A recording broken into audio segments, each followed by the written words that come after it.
نحمده ونصلي ونسلم على رسوله الكريم اما بعد فاعوذ بالله من الشيطان الرجيم بسم الله الرحمن الرحيم يا صاحب الجمال ويا سيد البشر من وجهك المنير لقد نفر القمر لا يمكن الثناء كما كان حقه بعد از خدا بزرگ تو یہ قصہ مختصر وأحسن منك لم تر قط عيني وأجمل منك لم تلد النساء خلقت مبرأ من كل عيب كأنك قد خلقت كما تشاء بلغ الأولى بكماله كشف الدجى بجماله حسنت جميع خصاله صلوا علیہ وآلہ اللہم صلی وسلم وبارک علی سیدنا و مولانا محمد وبارک وسلم وصلوا علیہ۔ آج امام اعظم ابو حنیفہ رحمۃ اللہ علیہ کی ذات اقدس پر جو اعتراضات کیے جاتے ہیں اور جن کتب کے ذریعے کیے جاتے ہیں اور جو عبارات پڑھ کر امام اعظم ابو حنیفہ رحمۃ اللہ علیہ پر اعتراضات کیے جاتے ہیں، ہم آہستہ آہستہ ایک ایک اعتراض کو لے کر اس کی سندی حیثیت پر بات کریں گے اور بات کریں گے کہ آیا کہ امام اعظم ابو حنیفہ رحمۃ اللہ علیہ کے اوپر یہ لگنے والے جو الزامات ہیں یا آپ کے اوپر ہوئی جو جرح ہے، آیا کہ وہ جائز اور درست بھی ہے یا غلط فہمی پر مبنی ہے۔ یہ غیر مقلدین کی طرف سے یہ بہت زیادہ اس بات کو اچھالا بھی جاتا ہے، جبکہ ایڑی چوٹی کا زور لگانے کے بعد بھی غیر مقلدین امام اعظم ابو حنیفہ رحمۃ اللہ علیہ کی ثقافت کو ختم نہیں کر سکے، آپ کو ایک ضعیف شخصیت ثابت نہیں کر سکے، لہذا لیکن ہمارے سادہ لوگ جو ہوتے ہیں ان لوگوں کو تاریخ کی کتابوں کے حوالے دے کر یا بعض ائمہ کرام کی کتابوں کے حوالے دے کر اقوال کوٹ کرتے ہیں کہ فلاں امام نے کہا کہ امام اعظم ابو حنیفہ رحمۃ اللہ علیہ ایک ضعیف راوی تھے، ان کے پاس کثرت حدیث نہیں تھی، آپ لوگ ان کو بڑا امام مانتے ہیں، ایک بہت بڑا فقیہ مانتے ہیں اور آپ ان کو اپنے امام مذہب مانتے ہیں، تو یہ یعنی اس انداز میں گفتگو کر کر سادہ لوگ جو ہوتے ہیں ان کو ذہنی انتشار اور اضطراب میں پیدا کر دیا جاتا ان کے ذہن۔ تو امام اعظم ابو حنیفہ رحمۃ اللہ علیہ کی سیرت، آپ کا شان فقاہت، شان حدیث، شان علمیت، شان تدریس اور دیگر جو آپ کی سیرت کے ساتھ اور آپ کی زندگی کے کارناموں کے ساتھ جو چیز وابستہ ہے، اس کے اوپر تو الگ سے دروس یوٹیوب چینل پہ آ رہے ہیں امام اعظم ابو حنیفہ رحمۃ اللہ علیہ کے نام سے۔ یہ جو سلسلہ ہے یہ امام اعظم ابو حنیفہ رحمۃ اللہ علیہ ازالہ اور شبہات کے تناظر میں جس امام کی نام لے کر اور عبارت کوٹ کی جاتی ہے، ہم اسی امام کا یعنی جو غیر مقلدین لوگ جو امام اعظم ابو حنیفہ کی فنی حیثیت کو تسلیم نہیں کرتے، جو آپ کو امام الائمہ فی الحدیث نہیں مانتے، امام الائمہ فی العلم نہیں مانتے، امام الائمہ فی الفقہ نہیں مانتے، ایون کہ بعض غیر مقلدین کو میں نے گفتگو کر کے دیکھا، وہ ابن تیمیہ کو امام اعظم ابو حنیفہ سے بڑا امام مانتے ہیں۔ جہالت کی انتہا ہے یہ۔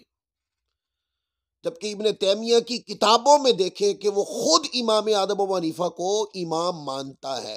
اور جگہ جگہ کئی مقامات ایسے جہاں امام اعظم ابو حنیفہ کو امام اعظم لکھا ہے، امام فقہ لکھا ہے، امام علم لکھا ہے، امام حدیث لکھا ہے۔ لہذا ہم ایک ایک سند لیں گے جس سند کے ساتھ امام اعظم ابو حنیفہ رحمۃ اللہ علیہ کی جرح کو ثابت کرتے ہیں لوگ، کہ فلاں کتاب میں دیکھیں امام نے لکھا ہے کہ امام اعظم ابو حنیفہ جو ہے وہ کمزور راوی تھے۔ تو آج ہم سب سے پہلی جو سند پڑھ رہے ہیں یہ علامہ ابن عدی کی الکامل فی التاریخ سے ہے۔ اس کی جلد نمبر 8 ہے اور صفحہ نمبر 235 ہے۔ اب وہ غیر مقلدین جس کو دلیل بنا کر احناف کو نیچا دکھانے کی کوشش کرتے، وہ میں خود پڑھنے لگا اور پڑھ کر پھر اس کا جواب دوں گا کہ پڑھنے والوں نے پڑھ تو لیا، کاش اس کی فنی سندی حیثیت کو بھی پرکھ لیتے تو امام اعظم ابو حنیفہ رحمۃ اللہ علیہ جیسی عظیم مرتبت امام کی شخصیت کے اوپر آپ لوگوں کو زبان تان دراز کرنے کا شاید موقع نہ آتا۔ لکھتے ہیں ابن عدی، علامہ ابن عدی نے کہا کہ خبر دی ہم کو عبداللہ بن محمد بن حیان، کہا خبر دی ہم کو محمود بن غیلان نے، اور کہا بیان کیا ہم سے مؤمل نے، اور کہا کہ میں حجر میں سفیان ثوری کے ساتھ تھا۔ ایک آدمی آیا، اس نے سفیان ثوری رحمت اللہ علیہ جو عظیم امام حدیث ہے ان سے ایک مسئلہ پوچھا، آپ نے اس کا جواب دیا تو اس آدمی نے، یعنی جس نے امام سفیان ثوری رحمت اللہ علیہ سے مسئلہ پوچھا تھا، تو امام سفیان ثوری رحمت اللہ علیہ نے مسئلے کا جواب دے دیا۔ پوچھنے والے نے کہا کہ آپ اس طرح بتا رہے ہیں اس مسئلے کو، جبکہ امام ابو حنیفہ رحمت اللہ علیہ تو اس مسئلہ میں اس طرح بتاتے ہیں، یعنی انہوں نے کہا کہ امام اعظم ابو حنیفہ کی رائے تو آپ کی رائے کے مخالف ہے۔ مسئلہ پوچھنے والے نے بتایا اس نے پہلے امام اعظم ابو حنیفہ سے پوچھا ہوگا، تو حکایت کر رہا ہے۔ تو آگے وہ لکھتے ہیں کہ اس پر حضرت امام سفیان ثوری رحمت اللہ علیہ انہوں نے کہا کہ ابو حنیفہ نہ تو ثقہ ہیں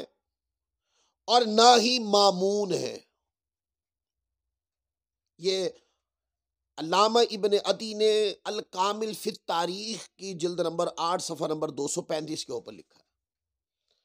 یہ وہ چیز ہے جس کو غیر مقلدی دلیل بناتے ہیں، اور دلیل بنا کے کہتے ہیں کہ امام اعظم ابو حنیفہ کوئی بڑے امام نہیں ہے۔ آئیے، یہ انہوں نے جس سند کے ساتھ اس بات کو روایت کیا ہے، اور اس سند کے اوپر غور کرتے ہیں کہ آیا کہ اس کی سند صحیح ہے کہ نہیں، اور اگر اس واقعے کی سند میں اندر کمزوری ہے تو پھر یہ واقعہ ہی نہیں ہے، یا پھر یہ واقعہ لائق دلیل ہی نہیں ہے۔ کیونکہ لائق دلیل واقعہ وہ ہوتا ہے جو درست اور صحیح سند کے ساتھ ثابت ہو۔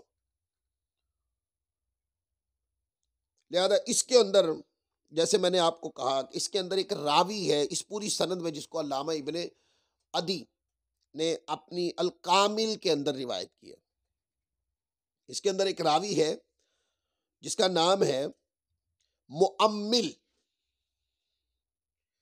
اس کے بارے میں امام بخاری رحمت اللہ علیہ کیا فرماتے ہیں؟ یہ میرے ہاتھ میں کتاب ہے میزان الاعتدال، یہ جرح و تعدیل کے فن کے اوپر یہ کتاب لکھی گئی ہے۔ تو امام بخاری رحمت اللہ علیہ اس راوی کے بارے میں کیا کہتے ہیں؟ یہ جب آپ میزان الاعتدال کو کھولتے ہیں تو اس راوی کا جو ترجمہ ہے، جو علماء کتابیں پڑھتے ہیں وہ سمجھ جاتے ہیں اس بات کو۔ ترجمے کا معنی ہوتا ہے کہ اس راوی کا، اس روایت کرنے والے کا تعارف کہاں بیان کیا گیا ہے۔ تو تعارف نمبر یعنی کہ اس کا ترجمہ نمبر 8956 ہے، اور جہاں میم والے راوی کا امام ذہبی رحمۃ اللہ علیہ تذکرہ لائے، اس کے اندر یہ آتا ہے۔ تو وہ نقل کرتے ہیں امام بخاری رحمۃ اللہ علیہ اس راوی کے بارے میں کیا کہتے ہیں۔ وہ کہتے ہیں امام ابو حاتم بھی کہتے تھے یہ صدوق ہے، سنت میں سخت تھا لیکن بہت غلطیاں کرتا تھا۔ اور اس کا پورا نام لکھتے ہیں کہ اس کا پورا نام ہے مؤمل بن اسماعیل، اور اس کی کنیت آتی ہے ابو عبد الرحمن، یہ بصری ہے۔ امام ابو حاتم فرماتے ہیں کہ یہ بہت غلطیاں کرتا تھا، اور امام بخاری رحمۃ اللہ علیہ کیا فرماتے ہیں، جو لوگ اس کو دلیل بنا کر امام اعظم ابو حنیفہ رحمۃ اللہ علیہ پہ جرح کرتے ہیں اور کہتے ہیں کہ امام اعظم ابو حنیفہ کمزور راوی تھے، وہ تو بڑے امام ہی نہیں تھے، اس طرح کی کمزور باتیں جو لوگ کرتے ہیں، ان لوگوں کا جواب امام بخاری رحمۃ اللہ علیہ نے بھی مؤمل بن اسماعیل ابو عبد الرحمن بصری جو ہیں، اس کے اوپر امام بخاری رحمۃ اللہ علیہ نے بھی جرح کی، جس کو امام ذہبی نے نقل کیا۔ وہ آگے لکھتے ہیں کہ امام بخاری رحمۃ اللہ علیہ کہتے ہیں کہ یہ جو شخص ہے مؤمل بن اسماعیل، وہ کہتے ہیں یہ منکر الحدیث تھا، اور امام ابو زرع کہتے ہیں کہ اس کی حدیث میں بہت زیادہ غلطیاں ہوتی ہیں، اور اسی طرح کئی اور باتیں بھی انہوں نے لکھی ہیں۔ پھر آگے جا کر اس سے ایک روایت ہے جو اس نے بیان کی ہے، انہوں نے ٹائٹل کے طور پر کہ یہ چونکہ منکر الحدیث تھا، بہت زیادہ غلطیاں پائی گئی ہیں اس کی روایت کردہ باتوں کے اندر، تو ایک روایت بیان کر کے آگے یہ لکھا ہے کہ یہ جو روایت اس نے بیان کی ہے، امام ذہبی رحمۃ اللہ علیہ فرماتے ہیں کہ یہ روایت تو منکر ہے، اور اسی طرح پھر آگے اس کے اوپر جرح کی ہوئی ہے۔ اس کا نام ہے مؤمل بن اسماعیل ابو عبد الرحمن بصری، یہ امام ذہبی رحمۃ اللہ علیہ کی یہ کتاب ہے میزان الاعتدال۔ اگر آپ اس کو اردو ترجمے والی پڑھیں گے تو پھر یہ جلد نمبر 6 ہے، اور اگر آپ اس کا عربی پڑھیں گے تو پھر جلد نمبر 4 صفحہ نمبر 228 ہے، یہ مؤمل بن اسماعیل کے بارے میں۔ اسی طرح یہ میرے ہاتھ میں دوسری کتاب ہے، یہ تقریب التہذیب، یہ امام ابن حجر عسقلانی رحمۃ اللہ علیہ کی کتاب ہے۔ یہ تہذیب التہذیب جو ان کی بڑی جرح و تعدیل کی کتاب ہے، یہ اسی کی تہذیب کی ہوئی ہے، اور وہ بھی اس راوی کے بارے میں کیا کہتے ہیں۔ یہ اس کی جلد نمبر جو ہے جلد نمبر 2 ہے، اور یہ بھی میم والے جہاں راویوں کا بیان کیا گیا ہے، میم والے راویوں کا، وہاں پر یہ لائے ہیں اور بتاتے ہیں کہ ان کا نام کیا ہے۔ انہوں نے جو ترجمہ لگایا ہے ان کا، یہ ترجمہ 7030 اور 7031۔ تو امام ابن حجر عسقلانی رحمۃ اللہ علیہ وہ فرماتے ہیں کہ یہ جو شخص ہے اس کا نام ہے مؤمل بن اسماعیل بصری، اس کی کنیت ابو عبد الرحمن ہے، اور آگے وہ لکھتے ہیں یہ مکہ مکرمہ فروکش ہونے والا 9ویں طبقے کے صغار حضرات میں سے ہے، یعنی 9ویں طبقے کے صغار لوگوں میں سے ہے یہ۔ اور پھر آگے 2 لفظوں میں بات ختم کر دیتے ہیں اور کہتے ہیں صدوق برے حافظے والا ہے، راوی ہے یہ 206 ہجری کے اندر فوت ہوا تھا۔ یہ جرح ہے جو اس کے اوپر علامہ ابن حجر عسقلانی رحمۃ اللہ علیہ نے کی۔ پھر علامہ ابن حجر عسقلانی رحمۃ اللہ علیہ نے اپنی تقریب التہذیب میں تو اس پر جرح کی مؤمل بن اسماعیل ابو عبد الرحمن بصری پر، پھر آپ نے اس کے اوپر تہذیب التہذیب کے اندر بھی، تہذیب التہذیب جلد نمبر 5 صفحہ نمبر 586 کے اوپر بھی اس کے اوپر جرح کی، اور بتایا کہ یہ بہت مقصدی غلطیاں کرتا ہے. امام ابو حاتم کا جیسے میں نے پیچھے بیان کیا، امام ابو حاتم رحمۃ اللہ علیہ نے کہا کہ سچا ہے پر روایت بیان کرنے میں بہت غلطیاں کرتا ہے. امام بخاری نے کہا منکر الحدیث ہے، ابن حبان نے ثقات میں کہا اور کبھی کہا یہ غلطیاں بھی کرتا ہے. اور اسی طرح آگے سلیمان بن حرب نے کہا کہ اہل علم پر واجب ہے کہ اس کی حدیث سے توقف کریں، یعنی اس بندے سے روایت نہ لیں، کیونکہ یہ ثقہ راویوں سے منکر روایات بیان کرتا ہے. ساجی نے کہا کہ سچا ہے مگر بہت زیادہ غلطیاں کرتا ہے، اس کے بہت سارے وہم بھی ہیں.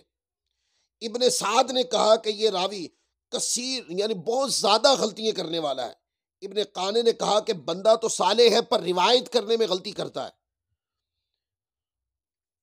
اسی طرح آگے وہ لکھتے ہیں یہ کثیر الخطا ہے. محمد بن نصر مروزی نے کہا کہ خراب حافظے والا ہے، بہت زیادہ غلطیاں کرنے والا ہے. اور اسی طرح یہ پوری جرح جو علامہ ابن حجر اسقلانی رحمۃ اللہ علیہ نے تہذیب التہذیب میں کی ہے، یہ جو جس سند کے ساتھ امام اعظم ابو حنیفہ رحمۃ اللہ علیہ پہ جرح کی جاتی ہے، اس سند کے اندر مؤمل بن اسماعیل ابو عبد الرحمن بصری ہے کہ جو شدید کمزور ہے اور منکر الحدیث ہے. لہذا جو منکر الحدیث ہو، جس کو امام بخاری منکر الحدیث کہیں، آج کا غیر مقلد وہ واقعے کی روایت اٹھا کر امام اعظم ابو حنیفہ پہ کیچڑ اچھالے، تو اس سے آپ ان کی علمی صلاحیت کا تو اندازہ کر لیں. یہ علمی صلاحیت نہیں ہے، یہ صرف اندر کی کمزوری ہے، اندر کی غلاظت ہے. جو امام اعظم ابو حنیفہ کی جو نفرت ہے، اس نفرت کے بلبوتے کے اوپر نہیں دیکھا کہ یہ حدیث یہ جو واقعہ ہے اس کی سند کمزور ہے، روایت کرنے والا منکر الحدیث ہے، روایت کرنے والا خطا کار ہے، خطا بہت کرتا ہے. آئمہ اس سے روایت ترک کر دی گئی تھی، پر آج کا غیر مقلدی عین مقلد وہ اس کو اٹھا کر امام اعظم ابو حنیفہ رحمۃ اللہ علیہ پہ کیچڑ اچھال دیتا. اور رہی بات یہ جو اس کے اندر بات بیان ہوئی ہے کہ حضرت امام سفیان ثوری رحمۃ اللہ علیہ وہ امام اعظم ابو حنیفہ کے بارے میں یہ بات کیسے کہہ سکتے ہیں؟ امام اعظم ابو حنیفہ رحمۃ اللہ علیہ، امام سفیان ثوری، یہ دونوں بزرگ ہم عصر ہیں. امام سفیان ثوری رحمۃ اللہ علیہ وہ بہت بڑے امام حدیث ہیں، اور امام اعظم ابو حنیفہ رحمۃ اللہ علیہ وہ بہت بڑے امام حدیث بھی ہیں اور امام فقہ بھی ہیں. تو آپ ان چیزوں کو اگر دیکھیں گے، امام سفیان ثوری رحمۃ اللہ علیہ، آپ علامہ ابن عبد البر کی کتاب الانتقاء اٹھائیں، آپ نے اپنی سند کے ساتھ کئی واقعے بیان کیے ہیں کہ جس کے اندر امام سفیان ثوری رحمۃ اللہ علیہ نے خود امام اعظم ابو حنیفہ رحمۃ اللہ علیہ کی بہت مدحت کی ہے، آپ کی بڑی تعریف بیان کی، آپ کی شان فقاہت کی تعریف بیان کی ہے. کتاب الانتقاء میں امام ابن عبد البر اپنی سند کے ساتھ روایت کرتے ہیں کہ امام ابو یوسف رحمۃ اللہ علیہ روایت فرمایا کہ وہ کہتے ہیں کہ سفیان ثوری مجھ سے زیادہ امام اعظم ابو حنیفہ کی متابعت کرنے والے تھے. یہ کون کہہ رہے ہیں؟ یہ امام اعظم ابو حنیفہ کے شاگرد اکبر امام ابو یوسف فرما رہے ہیں، جنہوں نے امام اعظم ابو حنیفہ رحمۃ اللہ علیہ کے مذہب کو بہت زیادہ نقل کر کے آگے روایت کیا ہے. جو آپ کے مشہور شاگردوں میں سے تھے، وہ کہتے ہیں کہ امام سفیان ثوری مجھ سے زیادہ امام اعظم ابو حنیفہ رحمۃ اللہ علیہ کے مداحین میں سے ہیں.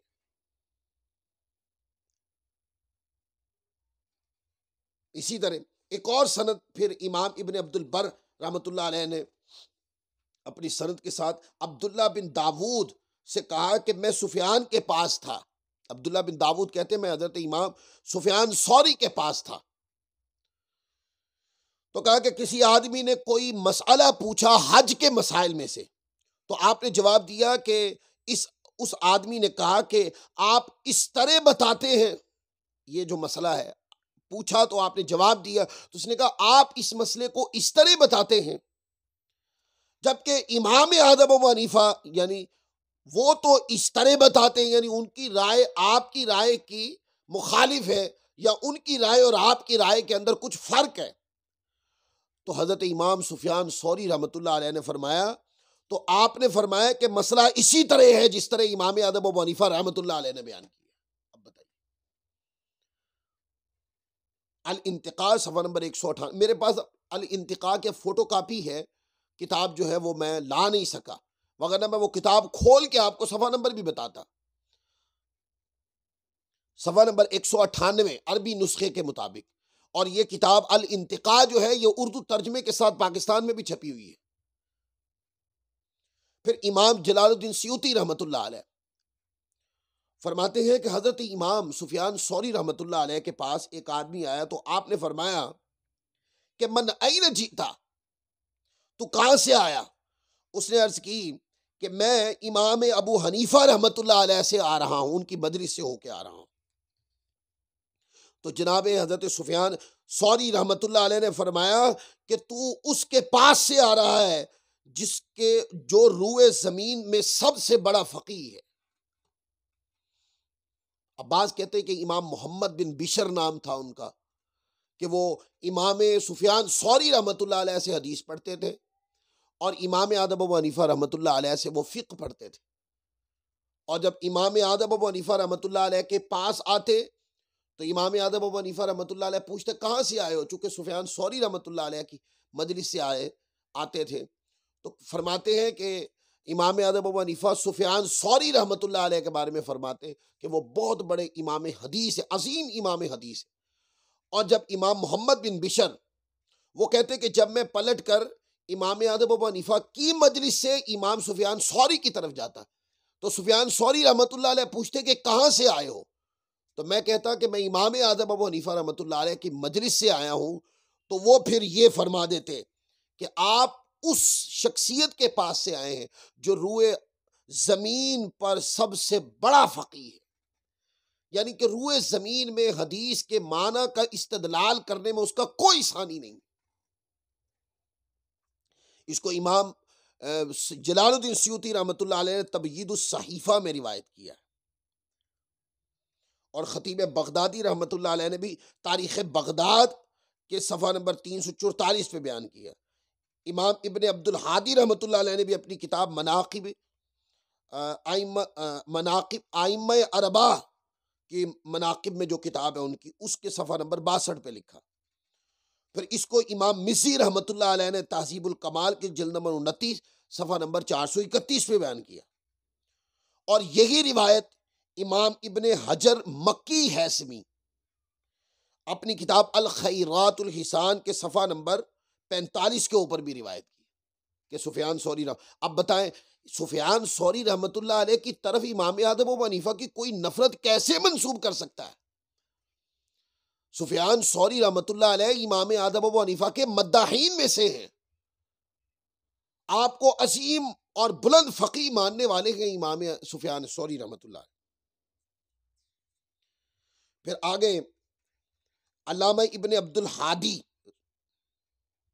وہ روایت کرتے ہیں اپنی سند کے ساتھ کہ حضرت سفیان ثوری رحمۃ اللہ علیہ نے فرمایا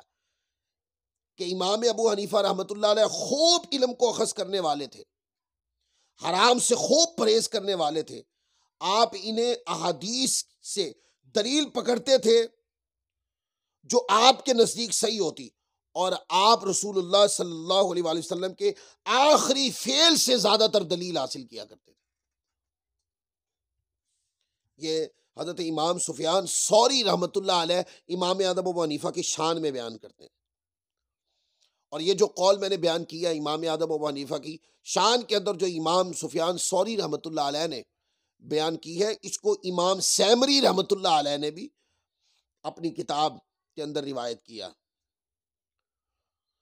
اخبار ابی حنیفہ و اصحابہ صفحہ نمبر 73 کے اوپر اپنی سند کے ساتھ روایت کی۔ اور اسی طرح کئی واقعات ہیں امام اعظم ابو حنیفہ رحمۃ اللہ علیہ کے کہ جس کے اندر امام سفیان ثوری رحمۃ اللہ علیہ امام اعظم ابو حنیفہ کی مداح کرتے یعنی کہ مدح کرتے ہوئے نظر آتے ہیں۔ آپ تو امام اعظم ابو حنیفہ کے مداحین میں سے ہیں، لہذا سفیان ثوری رحمۃ اللہ علیہ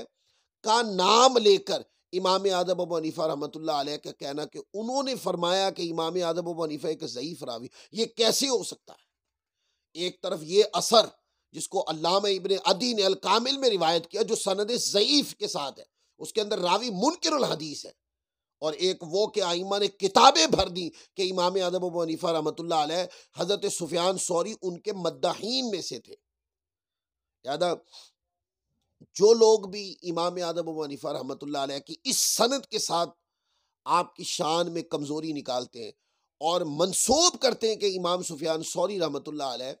امام اعظم ابو حنیفہ رحمۃ اللہ علیہ کو کمزور راوی یا کمزور علم والا شخص سمجھتے تھے، وہ لوگ بہت بڑی غلط فہمی میں ہیں، وہ اپنی غلط فہمی کو دور کر لیں۔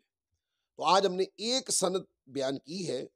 انشاءاللہ ہم اس کو سند وائز بیان کریں گے۔ جیسے الکامل فی تاریخ سے ہم نے ایک سند نکالی اور اس کا جواب دیے، اگلی بار ہم ایک اور سند لیں گے جو اسی کتاب میں ہوگی یا کسی اور کتاب میں آئی ہے، جس کے اوپر امام اعظم ابو حنیفہ رحمۃ اللہ علیہ کی جرح، آپ کی ذات پہ جرح کی گئی ہوگی، تو ہم اس کو پہلے پڑھیں گے، پھر ہم آپ کو اس جرح کا جواب دیں گے، آیا کہ یہ جائز ہوئی ہے یا ناجائز ہوئی ہے، اور درست بھی ہے یا غیر درست ہے، حق ہے، حق و ثواب ہے یا غلط فہمی پر مبنی ہے۔ تو انشاءاللہ اس کا ایک ایک سند کا جواب آہستہ آہستہ کر کے ہم دیں گے، تاکہ سننے والوں کو پتہ چل جائے کہ غیر مقلدین کا امام اعظم ابو حنیفہ رحمۃ اللہ علیہ کے اوپر جو جرح کرنے کا انداز ہے، یہ سارا پراپرگنڈا پر مبنی ہے، اس کے اندر کوئی علمی یعنی کوئی علم نہیں ہے، کوئی علمی اہمیت بھی نہیں، کوئی علمی دلائل بھی نہیں، ائمہ کرام کی باتیں اور ائمہ کرام کی بیان کی گئی جو اصول و ضوابط ہے، اس کی روشنی میں اس کے اوپر کوئی صحیح دلیل نہیں ہے ان کے پاس۔ اللہ تعالیٰ عز و جل ہمیں دین پر استقامت عطا فرمائے۔ وما علینا الا البلاغ المبین۔